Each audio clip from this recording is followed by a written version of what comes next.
Hôm nay thầy đưa ra giả định những giác được lập ở miền Bắc ngày 18 tháng 4 25. Chúng ta có dần số may mắn dần là 5 tương sinh với ngày Tỵ được là 3. Hại số may mắn là 2 tương sinh với ngày Tỵ được là 2.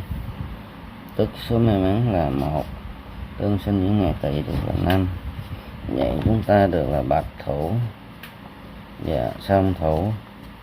Trên phương diện những con lọt trên, quý vị xem là tham khảo cân nhắc thực hiện.